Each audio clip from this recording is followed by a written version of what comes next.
If you've spent any time around gospel music fan pages recently, there's a good chance you've come across a headline that sounds something like this: Jim and Melissa Brady finally speaking out, breaking their silence, revealing something they've supposedly kept hidden for years.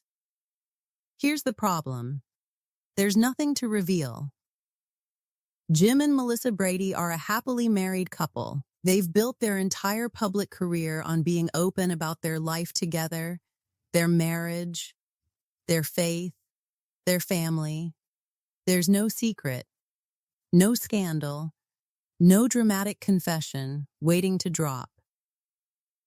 But that hasn't stopped their names from being pulled into the exact same clickbait machine we've already seen targeting other gospel artists. So let's look at who they actually are, and then let's look at how their names ended up attached to a hoax that has nothing to do with the real people at all. Jim and Melissa Brady are a husband and wife Christian music duo, well known within the Southern gospel community. They perform together, tour together, and have built a career on exactly the kind of openness these hoax headlines pretend doesn't exist. Jim has deep roots in the genre.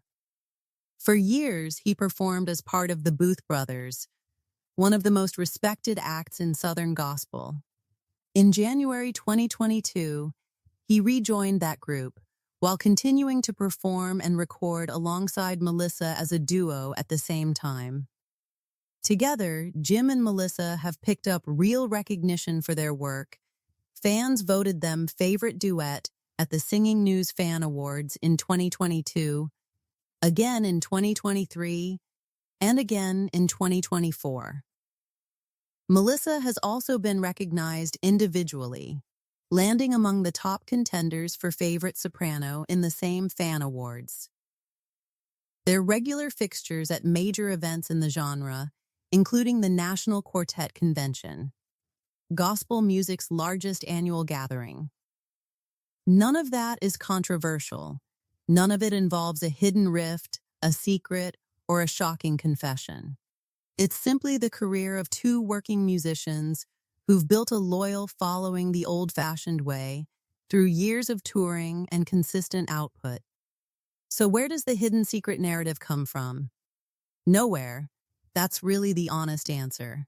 There's no credible reporting, no verified interview, and no statement from either Jim or Melissa Brady describing some long-hidden struggle they've finally decided to reveal.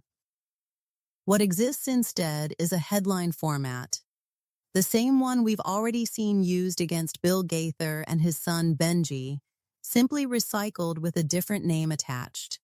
That's actually the most important thing to understand about this entire genre of content. It isn't really about Jim and Melissa Brady specifically, or the Gaithers specifically. It's a template.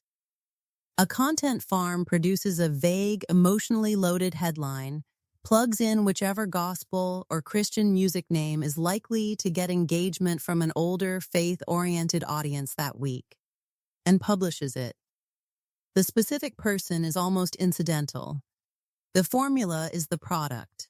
Why this particular community keeps getting targeted, it's worth pausing on why Southern gospel and Christian music figures specifically seem to keep showing up in these hoaxes. Because it isn't random. This is a genre built almost entirely on trust and personal connection.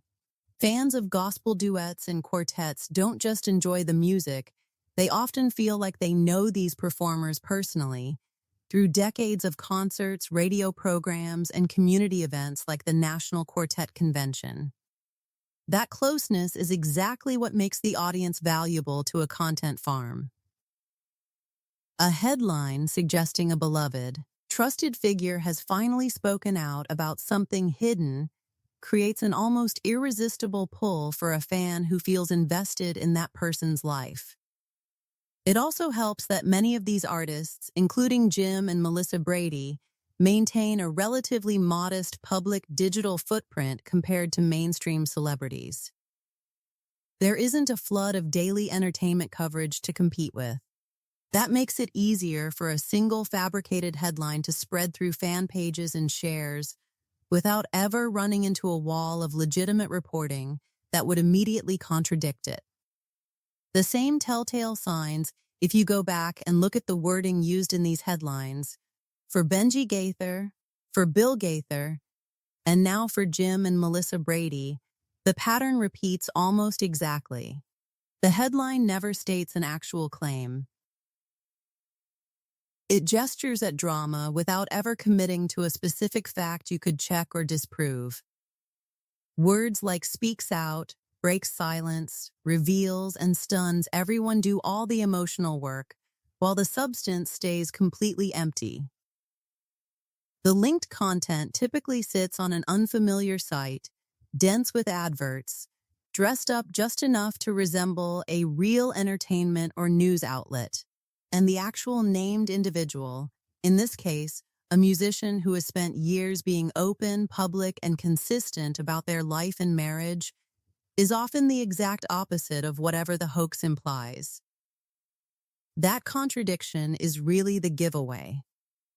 A couple who has spent their whole public career being transparent about their marriage is an unlikely candidate for a sudden hidden confession. The mismatch between the real public record and the sensational headline is usually the clearest signal that something's been fabricated.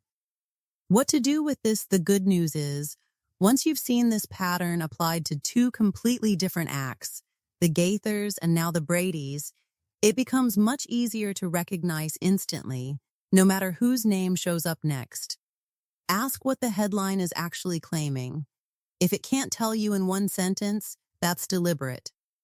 Check whether the story appears anywhere with an actual reputation behind it, a real outlet, a real byline, a real publication history. And weigh the claim against what you already know about the person. If someone has built an entire public career on openness, a headline claiming they've been secretly hiding something should raise your guard immediately, not lower it. Jim and Melissa Brady haven't broken any silence, because they were never silent to begin with. They're two working musicians who've spent years doing exactly what their fans already knew them for, performing together, being open about their life, and building a career the honest way. The headline chasing clicks off their name isn't a story about them at all. It's a story about a formula, one that's already been used and already been caught, targeting artists in this exact same community. Now that you've seen it twice, you'll know it the moment you see it again.